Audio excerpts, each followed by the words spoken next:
anyway, I had to go to county lockup 30 days, and I got out, and my friends, like any good military friend should do, said, "You want to like pay rent or get food? No, let's throw a party and invite whores and have a gangbang." Hey, welcome back to Four for the Road, everybody. I'm your host, Punk Rock, and we got Drifter and we got Dave with us today, and we are going to cover. That's not what that says. That is not what that says. You can't say it. You can't say it. It'll cause a whole bunch of shit. It will definitely cause a lot of drama. Just know that we are having some fun today.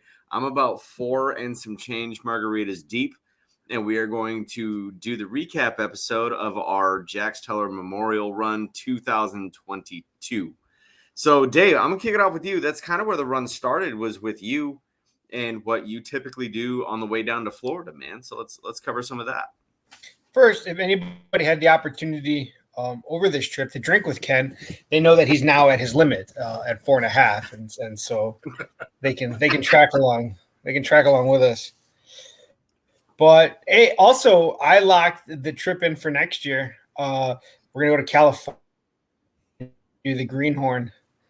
So little early release party on that one. It's only 12 months away, but that gives us time to prep. Yeah, it does. That'd be the Jax Teller Memorial Run 2. Okay, you're not allowed to call that anymore. Okay, you got away with it once. Well, it was funny. It was for this one. We need a different one. Past tense and like present tense, not future tense. How about Opie lives? Oh my god! Like what? Jim's uninvited.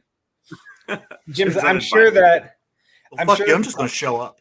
I'm sure that the Pasadena Motorcycle Club has already stopped listening to us after one episode, but now we're uninvited after this intro. But yeah, they specifically only listen to the one. Yeah, dude. So obviously we put together a chance for all of us to ride, and I guess a larger contingent of Four for the Road riders that are kind of East Coastist. East Coastin based or down southish. He doesn't even know it. Mine? Yeah, your internet sucks. Is that better? It's freezing. Is it better now? Yeah.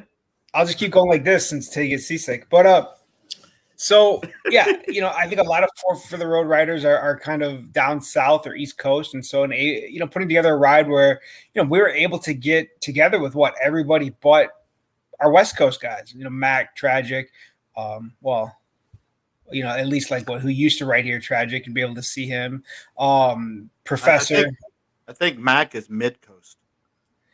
To me, Oklahoma is like the start of the West Coast. I mean, people are definitely going to disagree with that, and that's fine. I know I'm not right. I'm just saying I'm that polar bear ingrained that I'm like, Oklahoma, I'm not going to California. And they're like, it's like 1,300 miles away. I don't care.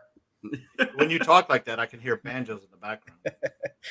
Oh man, but yeah. So I think that was just part of the appeal. Obviously, I love riding with you guys, and getting a chance to throw in some of the clubs, the Four for the Road riders, the sites and stuff like that. It was just a good time, dude. I don't even know how many times I've done this route now. It's not my first.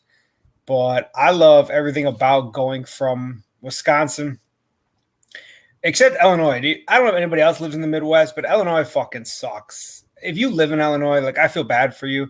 Maybe there's some good riding somewhere, but most people in Illinois are even like, yeah, I'm just kind of fucked being here. I don't like riding in Illinois.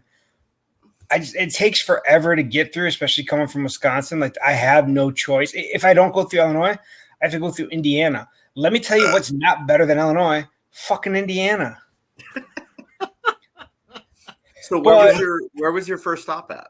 Dude, the first 8 hours of the trip are like the most. It's so hard to get psyched up for like the first, I don't know, not 8, but like 7 hours of the trip, because it's like Illinois. You're just like fuck, dude. But once you get through that, I hit Kentucky, and so I stopped and see my boy Lee in Kentucky, who I absolutely love, and he just moved, and he's got like this golf cart community shit that he lives in now, and I love it. It's like cruising from his house in his golf cart to the grocery store, and he's like waving at neighbors, and I'm like, this is so Kentucky. just waving at everybody. There's like a dude going by and like he's got like Crocs on and he's drinking a beer and he goes by in his golf cart. I'm like, I want to live here. And then Nashville, obviously I got to stop in Nashville.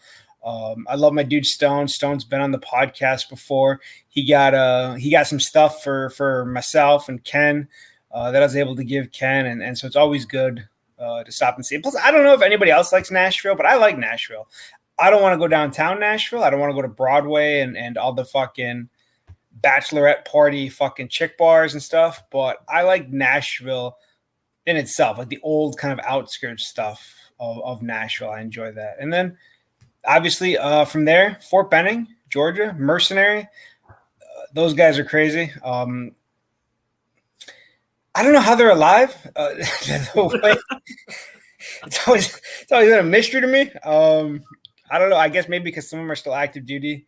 They don't want to pay out the Army doesn't want to pay out the SGLI or whatever, so they stay alive. But it's fucking, those guys are nuts. They're always a good time. I love those guys. I love going to Fort Benning, dude. First of all, I love the roads. Alabama, like the back roads. Nah, I don't give a shit about interstates. I'll go on interstates if I have to, but you guys know me. I'm gonna ride back roads. And the back roads, to me, I don't live there, but to me, Alabama to Georgia are just some great back roads. I fucking love it. Take the back roads out of Tennessee and stuff like that. And then end up in Fort Benning. I love going to Fort Benning and just getting a chance to visit the Infantry Museum, the memorials that are back there. I think it's cool. I talked about like on my own personal Instagram. Being a vet is hard. You guys are vets, it's like we will fucking, and we've talked about another podcast, and so I'm not going to make it a part of this one really, but we'll fucking eat our own. Like whether it's too hua or not enough hua or fucking you're too involved in vet shit or not a vet involved enough. Like there's no making the entire community happy. So I just try to do what I enjoy and what I feel is a good representation. And that's all anybody can do. And then from there, fucking really kind of the start of the trip for y'all, going to Ken's and stuff like that. But I guess, that whole pre-trip, I guess, was probably like 5 or 6 days, whatever it was, till I got there. No, not even that long. 5 days till I got to Ken's. But I enjoyed it all. I learned that I'm still not that great on sandy roads. We don't have them in Wisconsin. We believe in paving our shit. We believed in paved roads, or at least gravel, at least fucking gravel. I don't know. But you go down south and it's sand or dirt or clay or whatever it is. And, I know the concept in my head. If you get into thick sand, deep sand, use your back brake. I can explain it to you all fucking day long. I can't put it into practice for whatever it is. I can't do it. And I think that I'm going to hold up this fucking bagger with my fucking legs. No. And you're not. You're going down. And again, another washout, another down bagger. I'm pretty sure I broke my toe. Like my toe is still fucked up and my shoulder still kind of hurts. But it was good times. And I know some dudes would be like, I'm not fucking telling that story. I don't give a fuck. Like, I know what to do. It's a fucking memory. Yeah. I know what to do. It's not like I don't know how to ride my bike and I don't know what I'm doing wrong. I can walk you through what I'm doing wrong. I just can't fix it.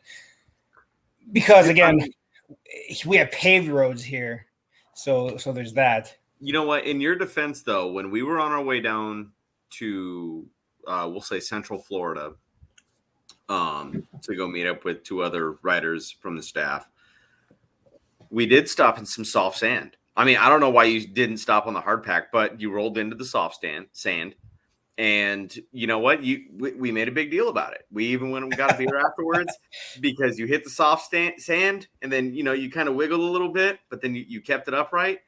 You only hit the back brake. You put the kickstand down. You got off your bike with your hands up, like, look, I did it.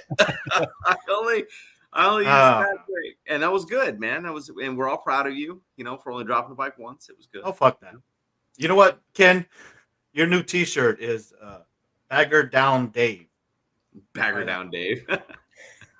No, man. The Dave will always have to be the nice motherfucker, man. Or DBD, I guess. Down Bagger Dave. Down Bagger Dave. I like it. I got to make that shirt. But you know what? I want to be honest and kick it over and talk to Jim for a minute. I was not 100% excited for you to bring somebody on this trip. I'll be honest. And I know that we talked a little bit about it in the chat. And I definitely, have met some of your brothers before that might have been able to come, and I love and enjoy all the ones that might have come that I've met before. But I was not excited for anybody else to come on our trip, and B, for somebody new to come on our trip. And we talked about it in the chat and now on the podcast, I will say that I was wrong. I met your brother. Can we use his name? Yeah, Casper. Casper. And I loved riding next to Casper. I was like, dude, let's kick Jim the fuck off this trip and just go forward with So that was his he had just gotten patched in the weekend before. So that was his first big trip as a full patch. Fuck yeah, dude. So now are you guys elite in your club now versus everybody else because you did that? I'm just talking shit. I don't know. So I mean, I kind of want to hear about your interaction in Central Florida, because we might have met somebody there, not the riders per se, but we met somebody right before we met them. What happened? So people want to know about how many times I got pulled over on the trip. I got pulled over on the trip twice.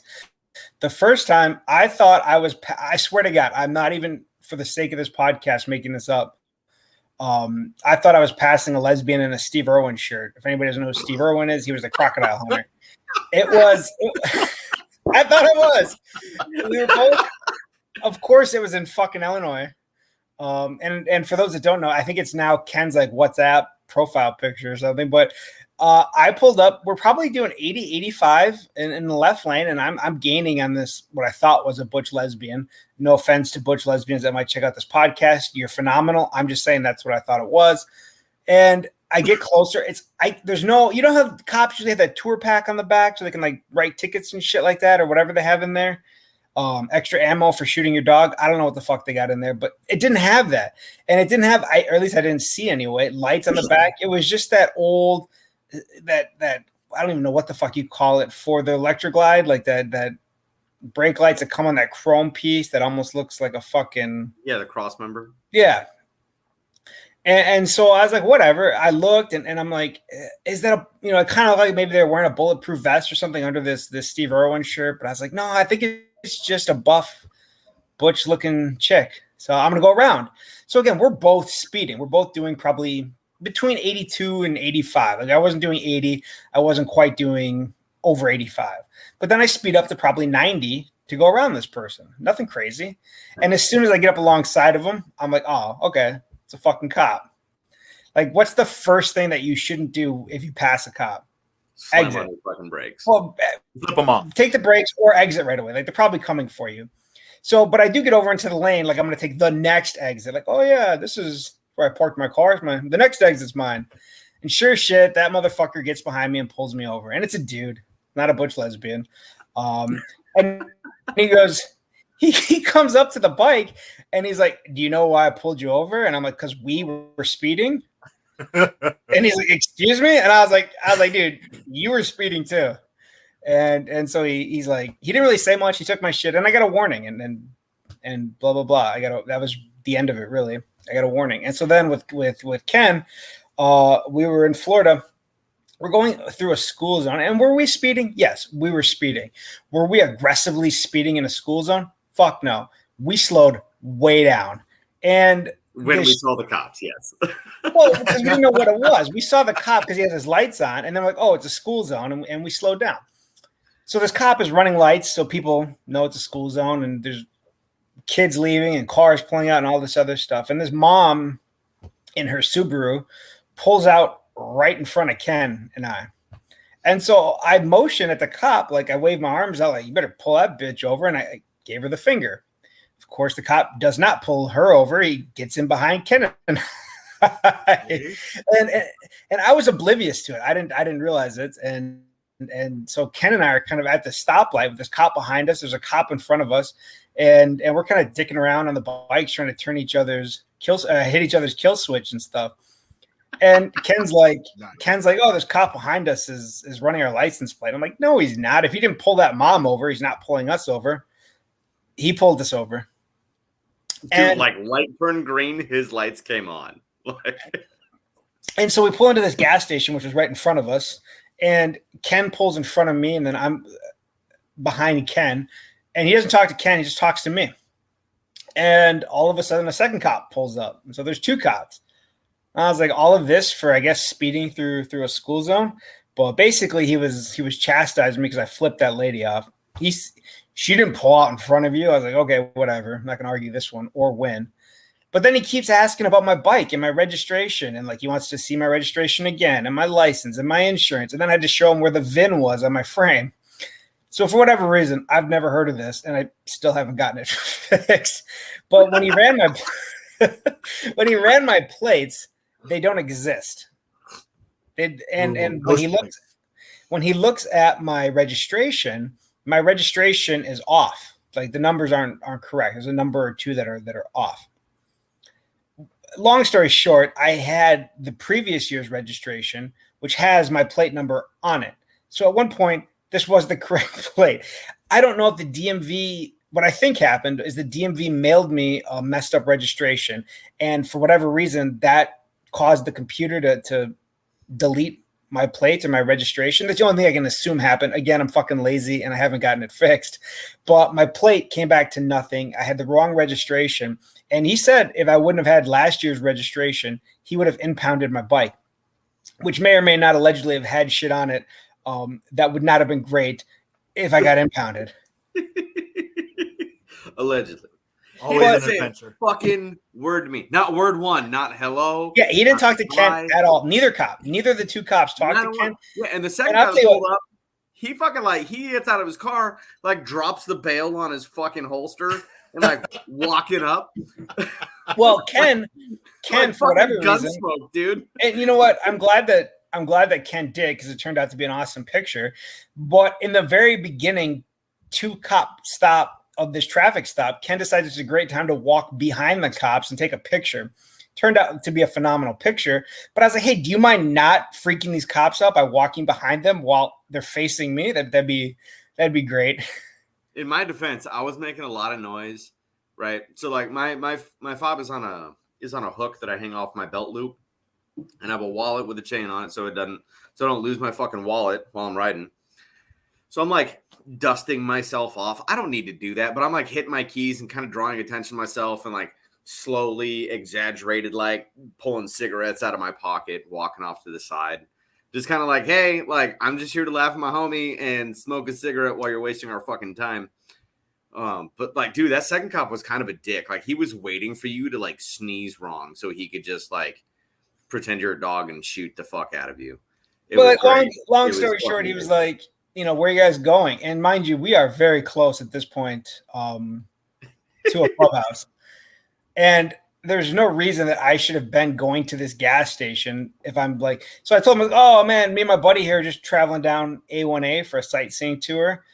Where we were at in Florida, we had gotten off of A1A. We're nowhere near A1A at this point.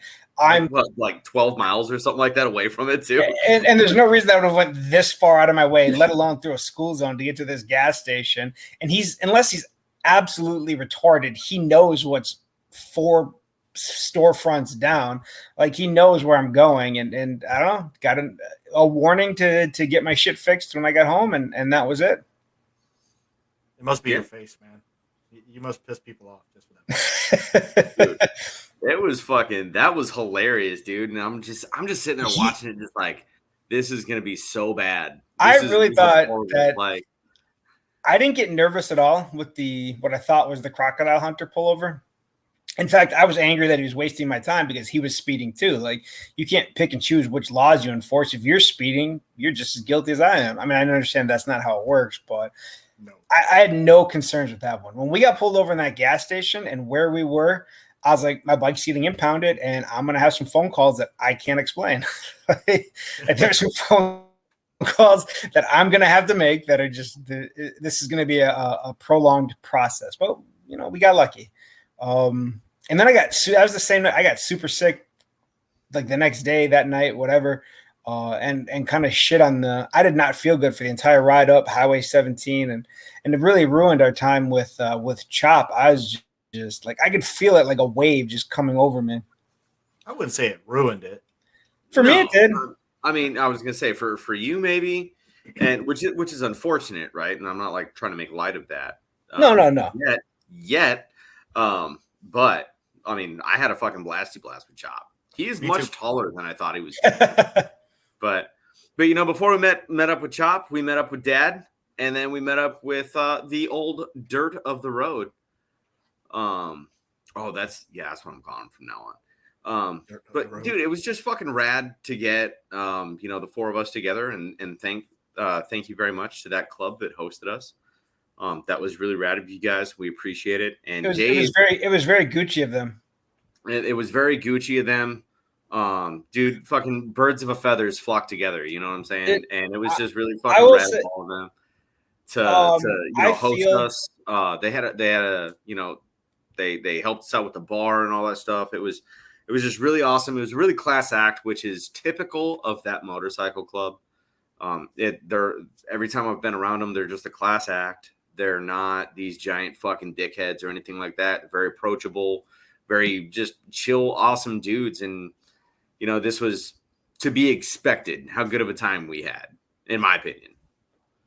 And Road Dirt came down with one of his brothers who was a great time. Loved chatting with that guy. I'm not going to lie. I forgot his name because I have a terrible memory. But you know what? When you meet somebody once, I feel like that's an acceptable infraction to forget someone's name.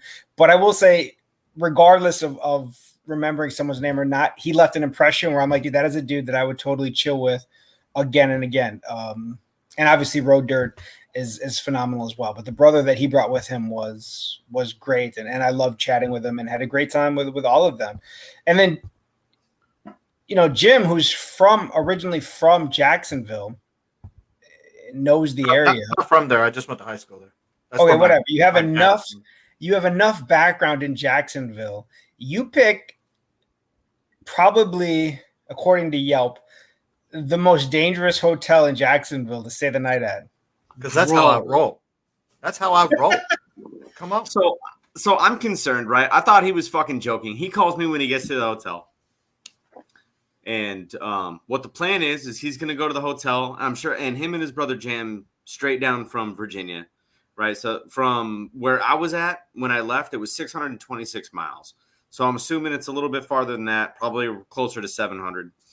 So that's a fucking hike in a day just on the fucking 95. And if you've ever ridden on the 95, it is a flat, straight, boring fucking road. So what the plan was, they were going to go to the hotel, they were going to hang out for a minute, and then they were going to come over to my house for a little bit to hang out. I was going to go pick them up. And then Jim calls me. He's like, yeah, man, we're at the Red Roof down the street. And I said, the fucking Red Roof? He's like, yeah, why? I was like, oh, just, like the fucking 8 murders that has happened there since the fucking year started. That's cool. So I don't want to have to call your wife or your brother's wife. See, that's you're assuming that I'd be on the wrong end of the murder. Okay. You're right. You're absolutely right. I was assuming, and I know what happens when I assume. I make an ass out of you and me. However, I was trying to err on the side of caution for once in my life. But I was very thankful that you and your brother were both like, all right, you fat fuck, we'll just bring our bikes over. We'll stuff them in your fucking garage. So I had close to $100,000 worth of motorcycle fucking stuffed in my garage, which made me feel a little bit better about myself. Nice. And then, we hung out for the night, and then we got the trip started the next day. Luckily, I will say that security guard at the hotel was very happy to see Jim. He fucking was. He's like, oh, are you a customer? He's like, yeah, I'm just here to get a room. He's like, oh, like you're not like a customer. You're like legit just trying to get some sleep. Okay, that's weird. So Jim, that doesn't happen at this hotel.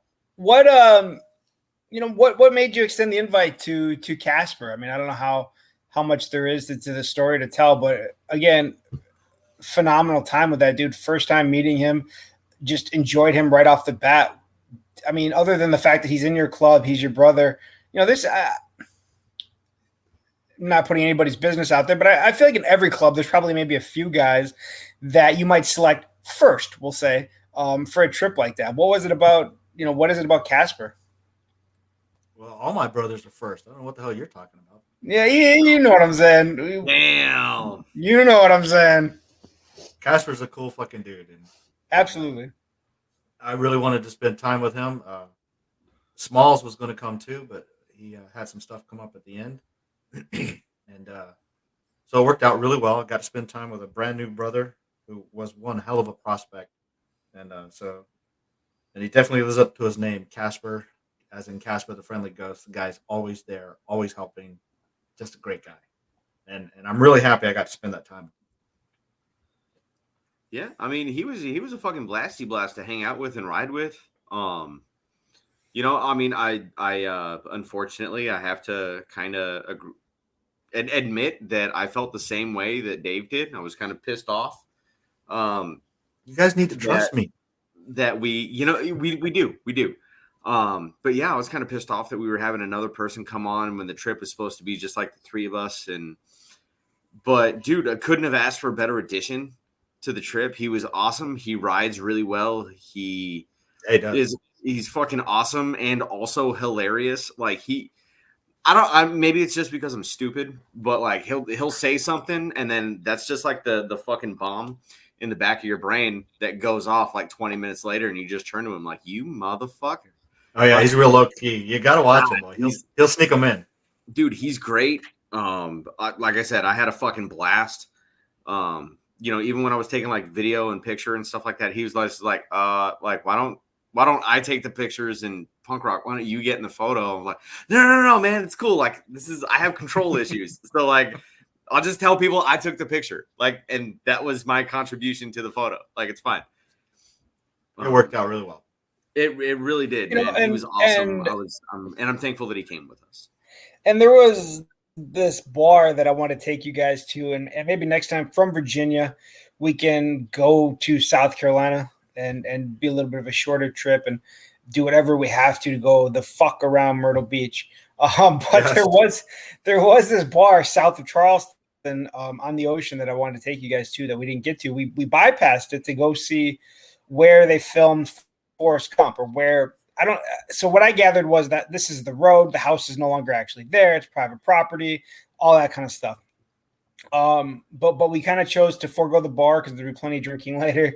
Let's go see this Forrest Gump stuff. And I'll say that's one of the coolest roads that I've ever been on. The way the Spanish moss hung over, and the other, the river that I can't think of what the name of it was, but there was that river that we went over, and just the houses and everything else. And then that old dude that we parked in his driveway, and just he comes down on his gator, and he's like, "Nah, man, you want the house next door, but I'm going to warn you, he's an asshole."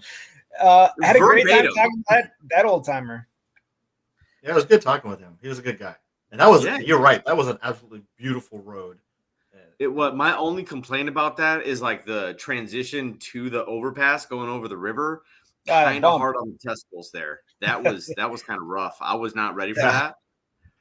Because so I was in the back and I was trying to take like video of the three of you guys and stuff, and watching the three of your bike. Now I have my fucking phone in my hand and I'm running a little faster than you guys are because I'm trying to catch up because I had to fiddle fuck around to get my phone out. So I got my fucking phone in my hand. I'm recording and I'm like kind of scooting a little bit, trying to catch up. And your guys' bikes seem to just like very gently glide over this thing. I was like, oh, okay, cool. Not a big deal. I hit it and it felt like Mike Tyson punched me in the fucking balls. I ended up like, I deleted the video because it was so shitty after that, because like it was mostly just my gas tank and me just and so I just fucking deleted it. There's a picture somewhere of us that hasn't been posted or circulated yet. I haven't seen it anyway, of us in the middle of the road, standing, not on our bike, standing under some of that Spanish moss. But I don't know who has that picture. Casper has that. And I failed to get his number, and I failed to request that I get that picture. But Casper has that. If only we knew somebody that knew him. Yeah, so if you know anybody that Casper maybe likes or respects, if you could contact them to have maybe if you were observant, you would understand his government name and know how to find him on social media. That's very true. But I am not the observant guy. I think we have all. Hey, you know what? Let's talk about that, and let's transition there into what you are. This is probably so. We don't need to do that. We don't need to do that. Here it comes. I actually made some notes about the trip. that I noticed with Jim and not only with Jim, but also especially at Jumpers, who, by the way, if I'm being biased, my second favorite 13 Rebel is Jumper. Drifter gets number one status because he's the OG. I put down more miles with Drifter, so Drifter gets number one status. But Jumpers he's an easy number two, and it'd be hard for anybody to overtake number two. But anyway, what I noticed and what some other folks had mentioned is Ken is a fucking politician. And hang on, I think if you listen to this podcast, you might assume that I am the lively one, or that we both are, or that I'm outgoing and Ken's outgoing and this and that. If you meet us in person, Ken is a fucking politician with a mile a minute gift to gab.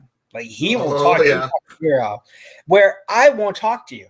And it's not that I don't like you. It's not that I'm standoffish. If I don't know you, I'm just not comfortable presenting that side. The podcast is different. I've known you guys for a long time. Yes, other people hear this, but it's like, I'm just chatting with y'all.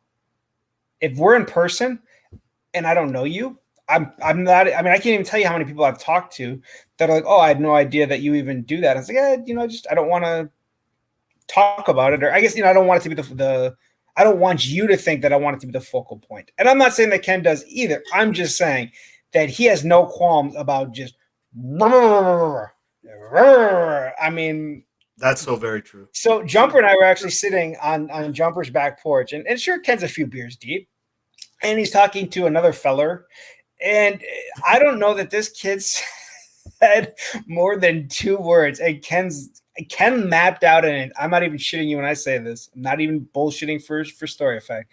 Ken mapped out an entire life plan for this guy to follow with intricate step instructions. In Ken's defense, that guy needs a plan. So, also in my defense, I am not a politician. Bullshit! Said. You've got signs in your yard says "punk rock for Congress." Bro, I saw you at the Cowboys. You are all of the gift of gab and all of the Bill Clinton that anybody can be. I feel your pain. I just had a great time. So I guess if we're skipping over the entire trip and we're just getting to the fucking, we'll come back to that other stuff. Yeah, before I forget it, I wanted to throw that out there. So, nah, man, I'm just a fucking piece of shit that people like to talk to for some reason, man. I don't know if they necessarily get a choice in talking to. Hey, I never approached anybody that didn't wave at me first. So we. Dude was scratching his nose. He wasn't waving. So no, I remember placing one of the 4 for the road stickers at Cowboys.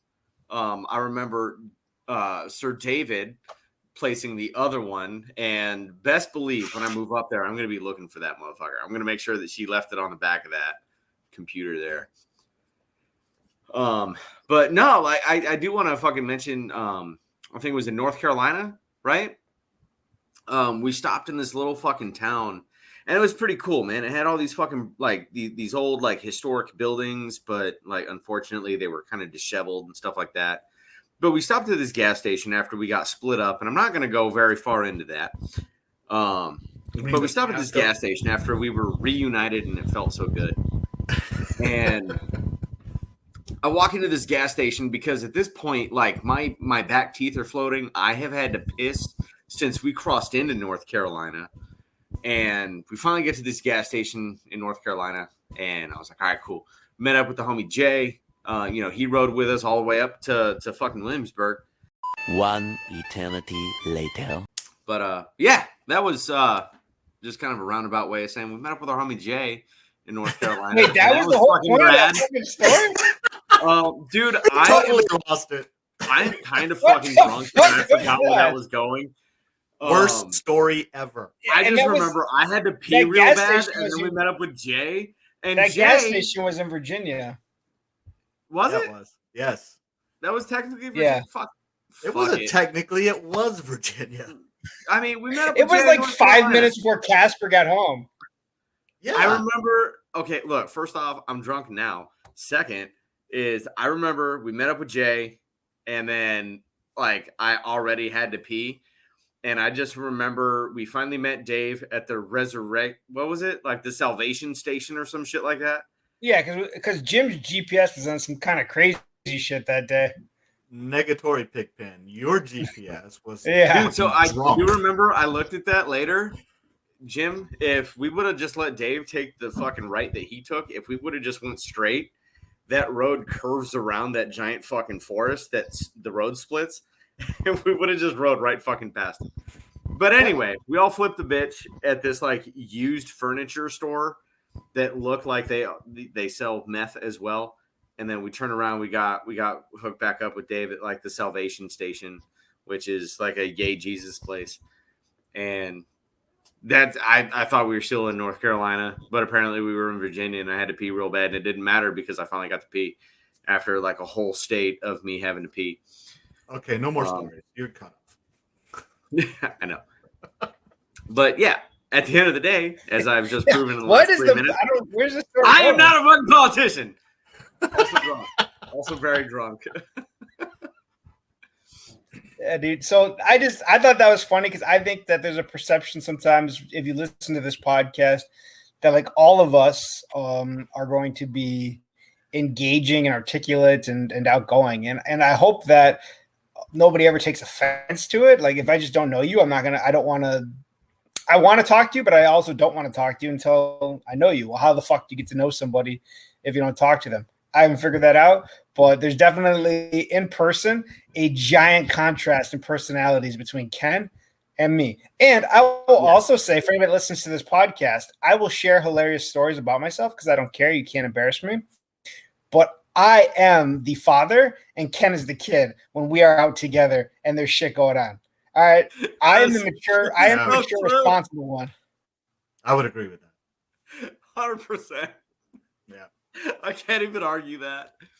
So I dude, can we just jump to where we met the fucking Snuffleupagus at Red Bones? No, hang on. There's some look, the most frustrating part of the trip, other than getting sick and not being able to enjoy as much time with Chop, which if you're in South Carolina, you should make a pilgrimage to see Chop if you're anywhere within like 4 hours driving. That dude is such a great time. Other than getting sick, the most frustrating part of that trip was when we caught bridge traffic. And I posted a picture of Ken lounged out on his bike. And like, if I like you and we're homies, I'm not mad at you. If I don't like you or I don't know you, I'm mad at you for going, that's what shoulders are for. Okay, that's a really great concept, except it's a fucking bridge. Okay, guy? Where's he going to go? In the water? I don't know how many people on the page. If I on my personal page, we're friends, you get a pass. On the Four for the Road page, how many people are like, that's what shoulders are for? That's a fucking bridge, my guy. Yeah, like that, there wasn't a shoulder.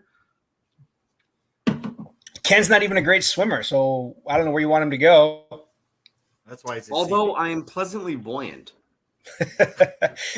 You know, if that was the most annoying part of the trip, I guess we're okay. Oh no, Myrtle Beach. But I do, you know what? Myrtle Beach, dude, if you live in Myrtle Beach, hit us up with how you deal with it. I didn't realize how long it is. Why is Myrtle Beach that long?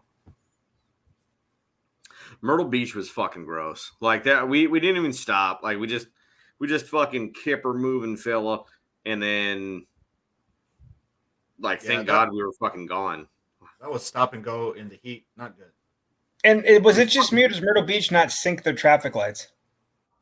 Yeah, that was the problem. That's why we caught every single fucking red light for. I was gonna say, I think they do sync their traffic lights. It's just not to our liking. Like as soon as that one turns green, this one turns red. Yeah, maybe like somebody could work on at least getting like 2 or 3 lights to all be green at the same time. I think that would help things. But yeah, I'm sorry if you live in Myrtle Beach. I'm sure there's great qualities that I don't see when I'm just passing through, but I hated it. I am not sorry for any of that. Your traffic system sucks, and you need to fucking vote to fix that. Oh, I will say one of my favorite things though, and again, I guess this is probably why I enjoyed, and again, had a great time. I have nothing but great things to say about Casper. But one of the reasons I was looking forward to just the three of us, one of my favorite parts was getting dinner with Jim in Virginia Beach. Dude, there was a fourth person there who I absolutely have no issues with. I love that person. They're a great person. But just the idea of me, Ken, and Jim like having dinner in Virginia Beach and stuff like this, nothing crazy. I enjoyed it. And again, if they're listening to this podcast, that is not a knock against the fourth person that was there at all. I'm just saying that was one of my favorite things with you guys. Yeah, dude. And then, like getting to meet the fifth individual that was there, like that was like, kids don't count. Kids count, man. Like it was an honor to meet your son, like he's cool as fuck. Then to be able to ride with you guys too, like that was fucking cool to me. We got some good pictures. It took a little bit of coaching, but I got him to do the thing. We'll just say that. Contributing to the delinquency of a minor. That's what that is me. I enjoy fucking punk I enjoy rock listening to listens Jim. that, so I enjoy What's listening that? to Jim too. I enjoy listening to Jim talk about as somebody that had. Did you ever live in Virginia Beach at the time, or were you just stationed there at Little Creek? I was stationed there, but I lived there. And hearing your stories about somebody that's like seen it change, because I'm always fascinated as somebody that lived there for kind of a short period of time. But the changes that I've seen since I've been back or get a chance to go back. But hearing like you talk about, I love that shit. Like just how much the area has changed, the businesses, the Navy bases there, the Navy commands and stuff like that. Like I enjoy hearing those stories. So to sit with you guys and to hear Jim kind of talk about what it was like back then, that was cool to me. I enjoyed that. Yeah, that was a long time ago. Jim's like, anyway, that was a long time ago. It was. Yeah, no, it's just a couple years, man. It's just a couple years. But I wish. Well, and I think if Man, you live in Virginia hanging out with Dave, and then I was going through like downtown Virginia Beach and like right there, like on Main Street or whatever. I forget what the fucking street was called, obviously, but right there next to the fucking beach, and him telling me like, oh, hey, like, when I was this is where we used to come hang out and do this. And if you look over here, like he was a proper tour guide. It was pretty awesome. Like he's like, all right, not this one, but the next one at the next light, take a look to your right. You'll see the Poseidon statue and blah, blah, blah. So, I mean, it was just a fucking good time. And then also fucking like helping me kind of like acclimate to the area that I'm going to be in. I know I'm going to be in Williamsburg and not Virginia Beach, but like that was just fucking rad spending the fucking day. Well, hopefully now you'll remember like when you do want to come down, you have so much time to explore Williamsburg, and Jim's an amazing Williamsburg tour guide. But when you do want to come to the beach, first of all, you'll know people. Second of all, you'll know like the gross tourist areas, and how can you kind of try and get away from that by some of those like other areas that we tried to show you. You can get away from some of the tourist stuff when you want to get your beach bum on. Absolutely. And I do have to say, like, and I'm very thankful for our time in Virginia Beach, but I cannot wait to get back on the Colonial Highway. That was the one thing that I wanted to do while we were up there, but we unfortunately didn't have time because we were busy with other things. But dude, the Colonial Highway is, and for those of you that haven't done it before, and you live close enough to it, I would suggest you just go ride that piece of land. It is just absolutely beautiful. I don't want to call it cobblestone. That's not the correct term, but it's got kind of this like glued gravelly ground. I don't know what the fuck it's called. I'm sorry, but the cobblestone. You'll be able to take that into work. You can take that into work. Yeah, man, I'm so excited. You have no idea. I'm gonna ride that road so much because the last time we did it, it was a great time. But like you're surrounded by all these trees, and then you come up over this like little hill, and it's kind of like a movie where the trees just stop, and then bam, you're overlooking. I think that's the Chesapeake Bay, York River. Yeah. Fucking massive BT dubs, but like it's just so fucking beautiful. It's one of those like you got to experience it for yourselves. But But seriously, if you live even a couple hours away from that, take the time to go do that. It was amazing. And then, when you get thirsty, just go ahead and stop at Cowboys and get yourself a drink. Yorktown Pub is pretty cool too. Right, that's right on the beach. Yeah, we gonna check that out too. Right. I got 3 years, man. We gonna hit all spots. Right. Yeah, I'll tell you what. There is something, and I'm sure that anybody that listens, all 5 people that listen to this podcast can agree. There is something when you do a long ride, and it was a long ride that last day, and you pull into a restaurant, a bar, a clubhouse, whatever, someone else's garage, you're gonna have a party, and like you just walk into a room where there's people that you love and respect. Coming in and being able to just like hug redneck and talk about how we're gonna steal the Canadian girlfriend, like that to me is just like the ultimate cherry on top to a long trip.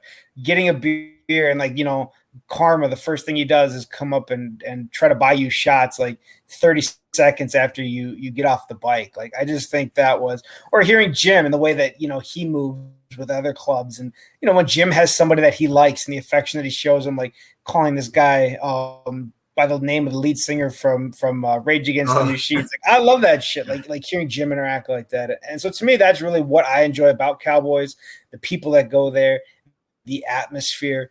And I don't know, I guess. Doesn't that guy look like Zach Della Rocca? He really does.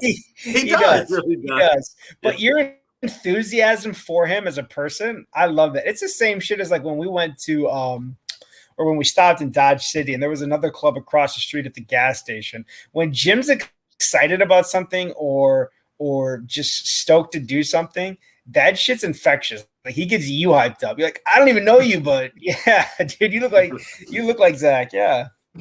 He did. And I started when he was a prospect. I was calling him Zach as a prospect. Yeah, man. We spent that last day there was pretty fucking rad, man. We spent all day. We practiced suburban maneuvers, making sure that we knew how to find our way through a suburban neighborhood. That was pretty cool. Making sure that, law enforcement weren't able to come say hi to us. Just get going fast enough. You can do whatever you want.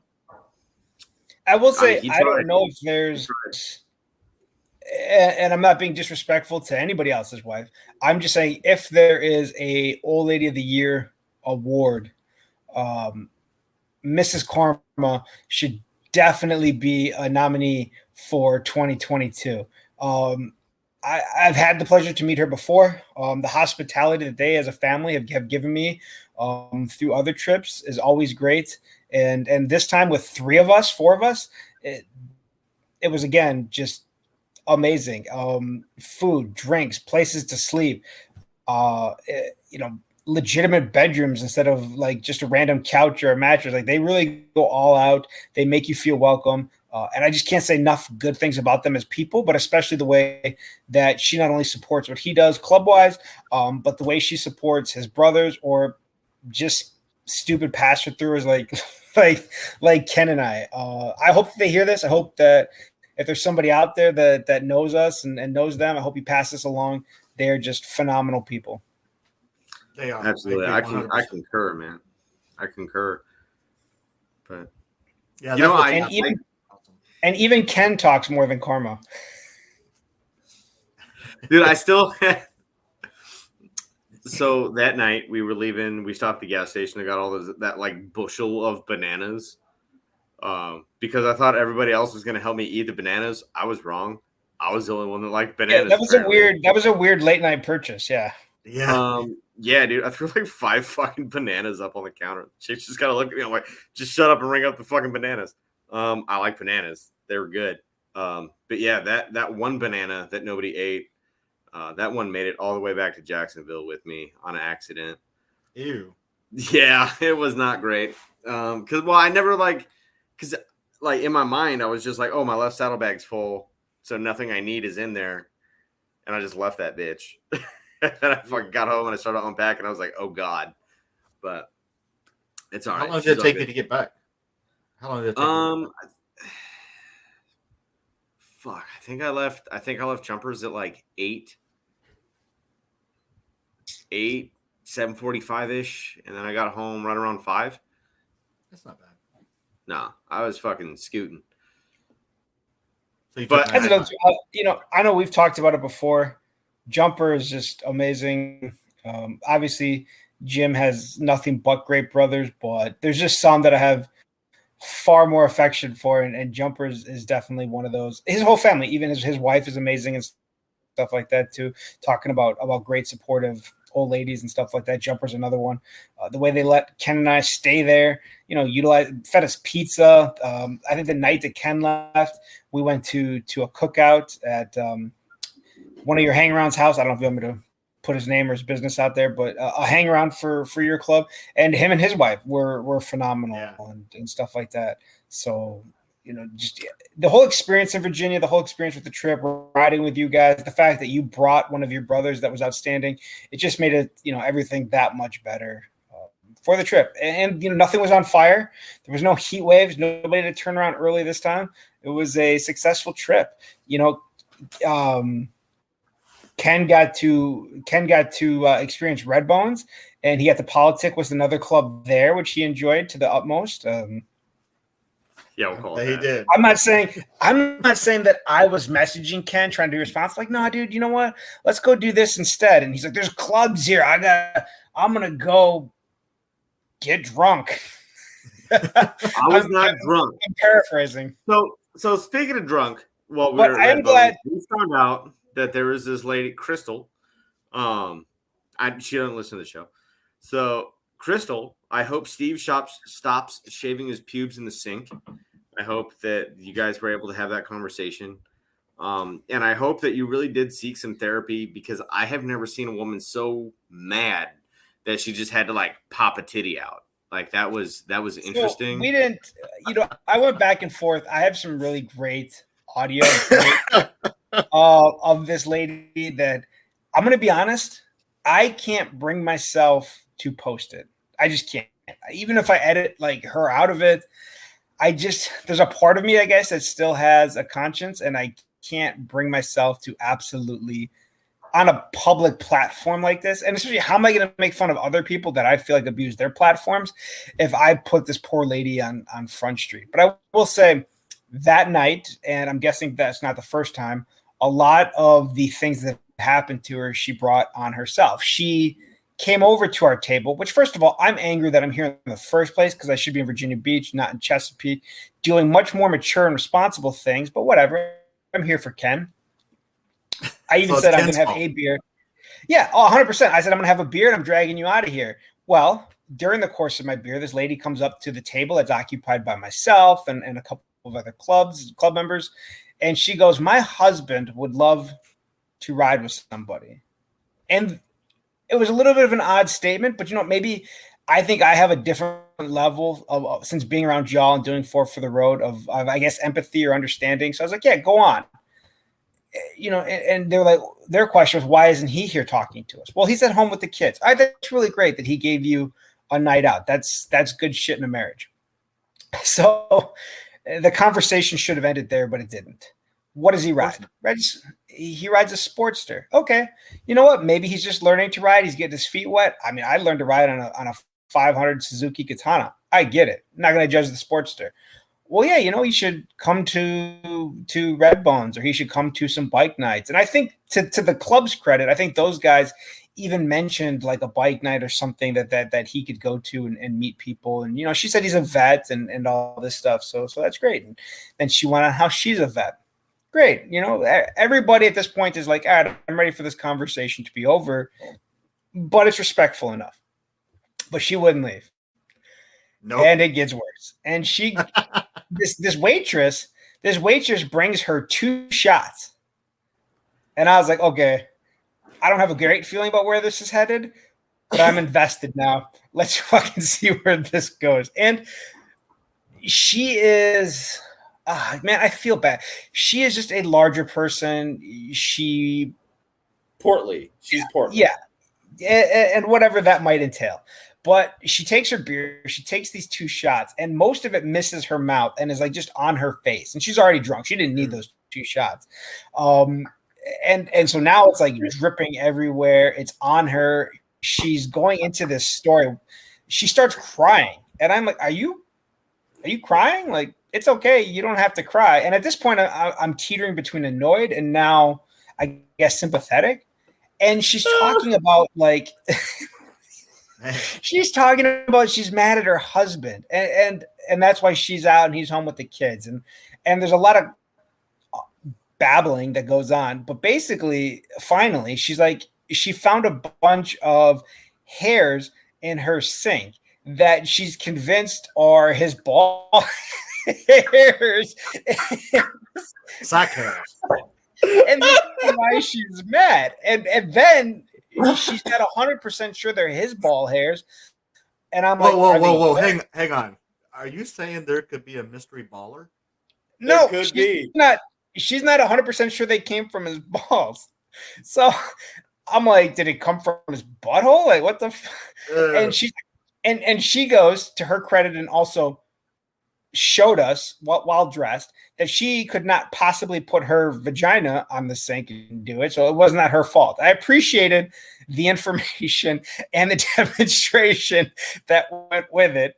But now she's crying more. Then in the course of this, she gets clarity, I guess, and she just slams her beer down and goes, I need to get fucked. And I said, oh my God. 15 years ago, I'm your man. 15 years ago, I'm your Huckleberry, and we're already in the fucking alleyway somewhere filming some shit for 4 for the Road. But I haven't had a good story like that in over 10 years, so I'm not your man. I'm not the guy for that anymore. But at this point, I've noticed that these motherfuckers, and usually I don't call other club members motherfuckers. I feel like it's disrespectful. But in this case, Ken and everybody else had left me at this table alone. So I tell her, as she's crying, she's like, everybody hates me. I'm like, nobody hates you, sweetheart. It's all good. Look, I'll show you. So I walk her back to this new table that these dudes tried to leave me to go sit at. And then I make a beeline for the bathroom, leaving her with them. And it's just getting worse. And at this point, she's more intoxicated. And I don't know, for whatever reason, the bartender decides it's a good idea to let her have another beer. But as she's drinking this beer and spilling it on herself, she's becoming more enraged. And she's like, now she's cussing at us that somehow we've offended her. We've insulted her husband. We're making fun of her and all this other stuff. And sure, you know, we are laughing at her a little bit, but nobody has audibly made fun of her. So finally I've had enough.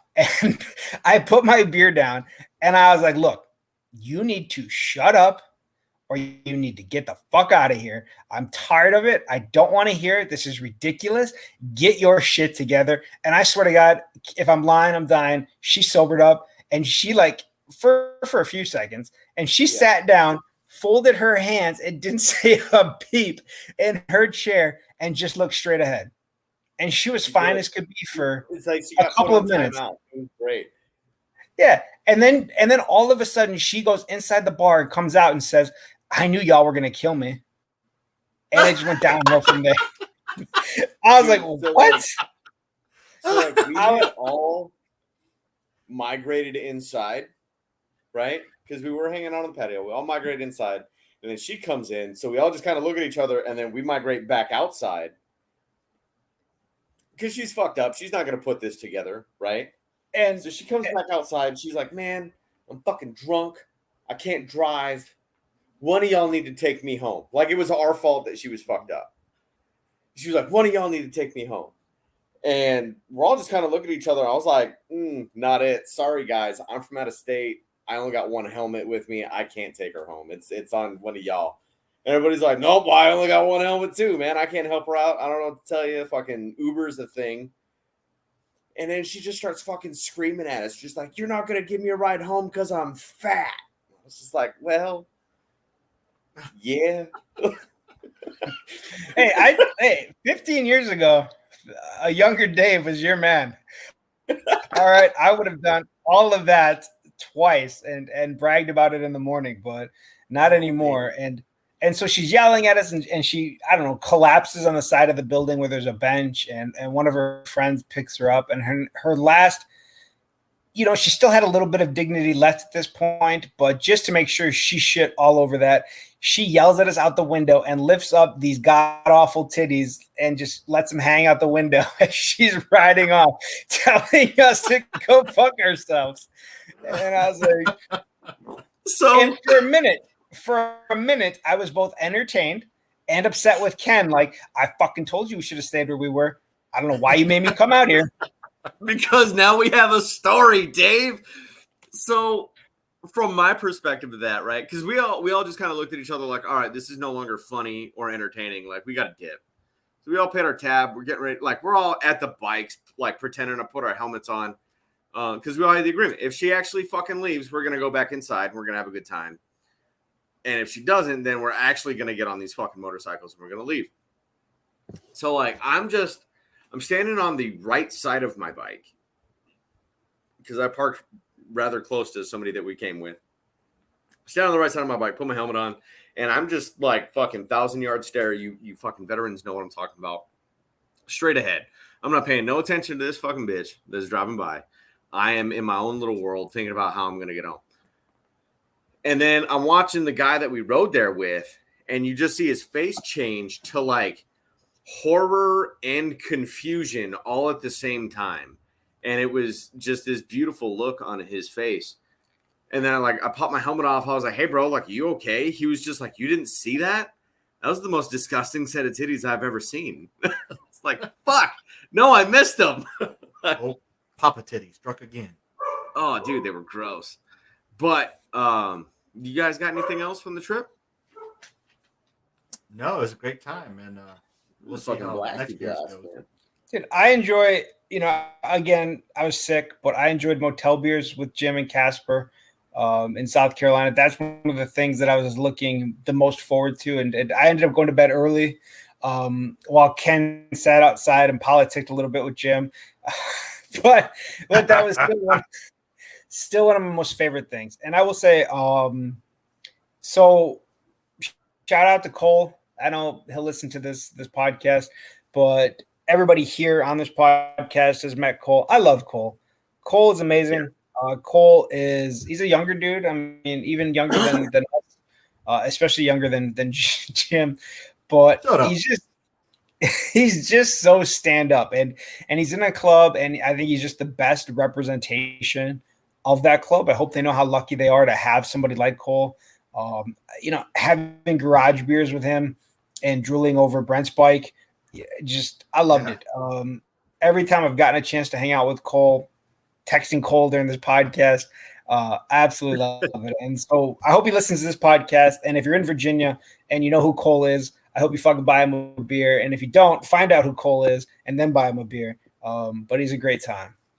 I'm sending him a picture of your name in this podcast. You already did. Oh, you already did? I did too. But I can't wait to ride with. I'm excited for Ken to move out there and to continue some of the shenanigans and stuff like that. I can't wait for next year to ride with Drifter again on a long trip. I mean, obviously we'll have some more short Virginia stuff, but definitely looking forward to that. I don't think this podcast was near as much fun as that Pasadena MC one, but I love getting a chance to go over the rides that we have all done. Right on. Me too. That's it. I mean, that's it. I'm like, dude, Jim's great. Jim's like, yeah, me too. I'm not in a talkative mood, so fuck it. I had a fucking blasty blast, man. Met a lot of cool people. Hung out with a lot of people that I already knew that are fucking just amazing humans. Hung out with Dave a little bit too, and yeah, I wouldn't fucking trade that for the world, man. It was a fucking blast. But I can't. Me too. Cool. I cannot wait for yeah, me too. 2020. Cool. Dude, come 2026, we gotta fucking plan a ride out to California. Why are you waiting so long? For a while. Because that's the year I retire. So there's that, and I'm gonna go back home. So yeah. Well, right on. Okay. Yeah. So well, hey, that's it for this show, everybody. We appreciate all the love and support. And if you are listening to this, fucking shoot us a message with some other stops that Ken needs to check out other than what Drifter and I are gonna, or tried to indoctrinate him into, and what Drifter's going to show him in Williamsburg. If you got some other Virginia Beach, or I'm sorry, not Virginia Beach, but Virginia hangs, send him to Ken. Let him know what he needs to fucking hit up. 100%, Oh, dude. when are the Shenandoah, next? What are the next Ampher races? So Super Dave from the Boost Fighters is working on that now. He's trying to secure venues. They keep falling out on him. He's working it. As a side to that, we're looking at maybe just doing an informal thing ourselves. Who knows? We'll see what happens. But right now, I don't have a date for you. So hopefully that's something that we'll be able to not only have you attend and talk about, but Ken's perspective as well when he gets there, to be able to talk about the races and stuff like that. The next big thing I'm looking forward to is the Race of Gentlemen. And on that Friday night is Night of the Troglodytes. It's all choppers. So I'll have Trick Bag up there. A couple of my brothers in the chapter have choppers now, including Jumper. And so, Ken, you better get hot. Is Jumper going to be able to ride up there? He says, I asked him that yesterday. He said, yeah. So no, so after I deleted my Ken Facebook and I have just the other one, I finally logged in to the Messenger app and I saw the 12 road ready choppers that you sent me. So I was just like, oh, all right. You better get hot. Well, motherfucker, I got to get moved first, okay, before I start priority $1,000. Choppers always take priority. Yes. I forgot. I did want to 316. I forgot too. That was something I had written down. Was Ken is much more open about doing for the road. It's in his IG. It's in his Facebook stuff. He is much more open about it. I had an incident this weekend. I was at a couple of events, a memorial run for a big club and a couple of other things. And I come out of the clubhouse and I come to my bike, and there's this person who I respect, who's doing great, who's attempting to do big things for the nation and for a club. And he's guarding the bikes, I guess. And he's a little bit close to my bike. Like, for somebody that's generally guarding bikes, he's a little bit close to mine. And I came out there and he's like, "What's up?" I'm like, "Hey dude, what's going on? I met you when I came in. How's it going?" I noticed the sticker, and he's talking about the sticker on my helmet. And he goes, I thought I knew who you. I thought I knew that you rode for the road. And I was like, "Oh, yeah, yeah, that's me." And it was just kind of funny. And I was like, "Dude, I really appreciate that you even take the time to say hi, and that you are who you are and you're doing what you're doing. But to say something to me about what I do and that you like it, I really appreciate that. That means a ton. Thank you." And that was it. And then we were leaving. But then we went to another party, and there's these two guys in clubs, and they were kind of like, I thought they were just being funny, like, you got an ugly ass face. You ever done radio or some stuff, some shit like that? And I was like, "Oh yeah, it's weird." And they're like, "You ever done a podcast before? You sound familiar." And I was like, "Oh, I'm friends with Jace from Fast Life, and he was gracious and let me be on his podcast once, and so that's probably what you heard it on the Fast Life. He's got a really amazing stuff. You should check it out." I'm like, "Yeah, no," and I was like, "No, that's got to be what it was." And he's like, "You ever heard of For the Road?" And I was like, "No, man, never heard of it." Cool. I'll have to check it out. And so obviously they were fucking with me, and they knew what was what, but and they said, "We know who you are, what you do, or whatever." And I don't know, it's never something that I'm like hiding, but I don't really show it on my page. Is that on my Facebook? Is that on my Instagram? And I know that I'm completely wrong, but I think that's just the way I see it, that any validation or attention that I would take from it is pulling away from the idea or the mission of the page. The page is a collective of history nerds and motorcycle club guys and peers who are in the life, who get together and exchange ideas. And it just happens to be facilitated by 11 people who are all friends and know each other, because it's just easier than having an open forum page, because then you'd have like 20,000 spam things a day you would have to review and preview and all that stuff. It's just easier in this format, but I don't see it as For the Road, us, and then people that listen to For the Road or comment on it. Like, it's all, to me, it's all one. And I guess I'm just so, and I'll tell you what, it comes exactly from your write up today on Black Dragon and some of the other folks that we've talked about before. I don't ever want to be perceived like that. Like I need my ego stroked or I need to advance a brand or a platform like they do. And I don't think that anybody at Four for the Road does. I know I use Ken as a reference that, like, you know, he's more public about it. I just don't think he has the same hangups that I do. That's it. And I think I'm just so to the left scared of looking like a Black Dragon or somebody that's trying to advance myself with the page. And I don't ever want that to be a misconception. So I go just extreme opposite with it and like, nope, not me. It's a little strange when you first get approached, you know, by people you don't know.